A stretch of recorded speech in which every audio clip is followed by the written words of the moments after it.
Hello world, welcome to Trivial Systems.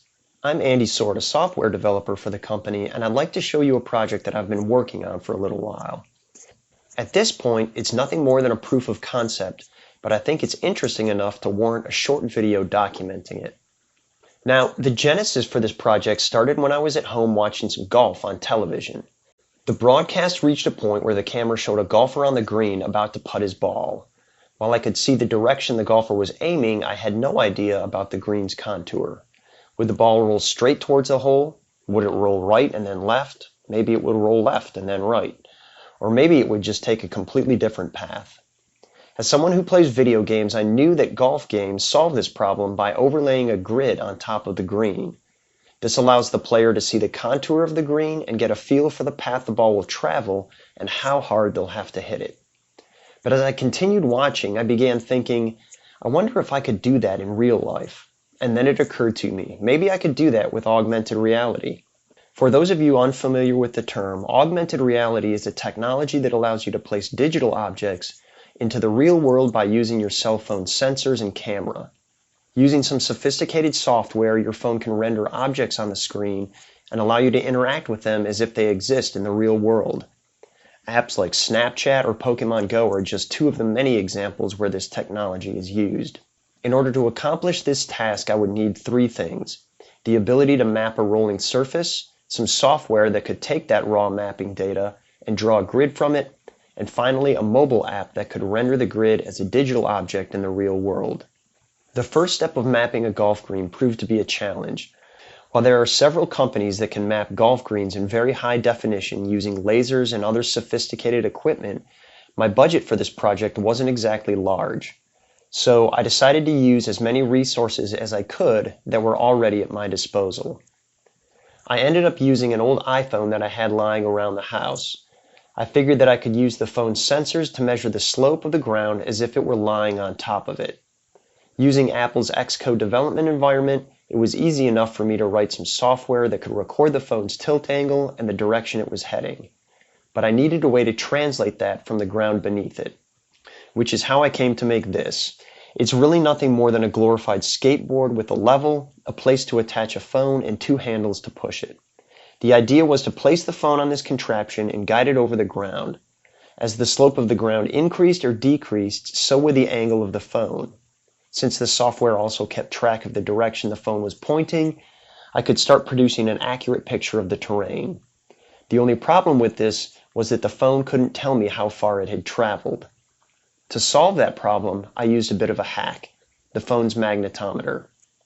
This is a sensor in the phone that reads the strength of magnetic forces around it.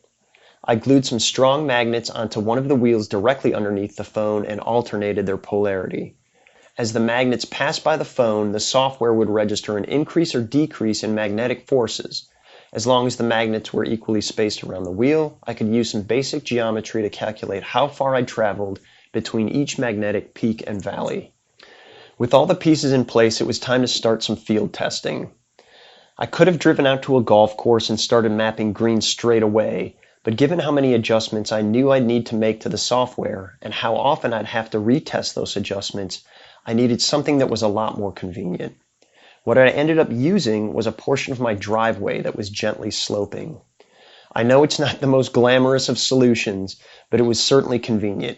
It gave me a rough approximation of how a golf green might be shaped, and it allowed me to test, modify, and retest the software in minutes. And after several months of development, testing, recording, retesting, adjusting, retesting, and retesting, I was able to get something working. So I turned my attention next to the code that would render the grid. Using a software product called Unity, I was able to write an application that transformed the raw data into a picture of the ground. I wrote the software to include shading, which would allow the viewer to see which part of the ground was higher or lower. In this image, you can see that the light blue portion of the grid is higher than the purple part, just as it is on my driveway. But the best part of using Unity to render the grid was that the software includes a physics engine. This meant that once I rendered the ground, I could actually simulate how a ball would roll over its surface, which in turn meant I could calculate where a golfer needed to aim and how hard they need to hit the ball for it to roll in the hole.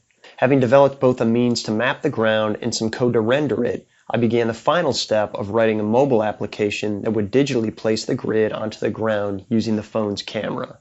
For this bit of functionality, I continued using the Unity software in conjunction with Google's augmented reality software development tool, AR Core.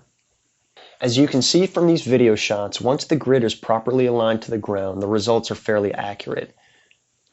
The contour of the grid coincides well with the actual slope of the driveway, where the lighter color is higher than the darker color.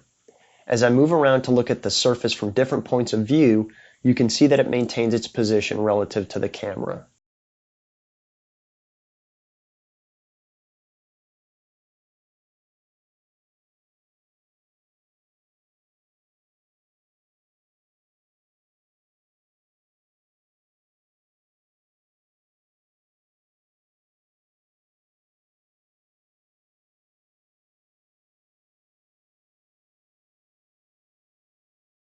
To highlight the physics engine, this clip shows several virtual balls being dropped onto the surface of the grid. The way they roll off of it gives the viewer an accurate representation of how the surface is shaped and how a golf ball might react at any given location. The program can be modified to account for rougher or smoother surfaces, as well as modify the size of the ball that it interacts with.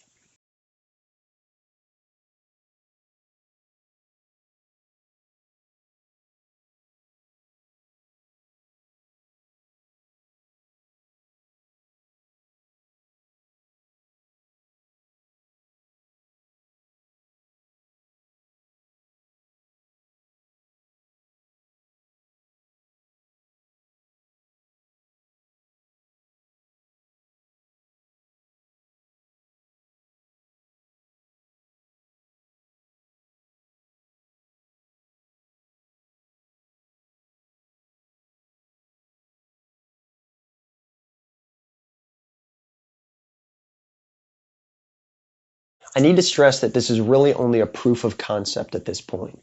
There's still plenty of fine-tuning that needs to be done before I try to map a real golf green. But hopefully you found this video interesting. If you have thoughts or questions about the technology, feel free to leave a comment or contact me. Thanks for your time.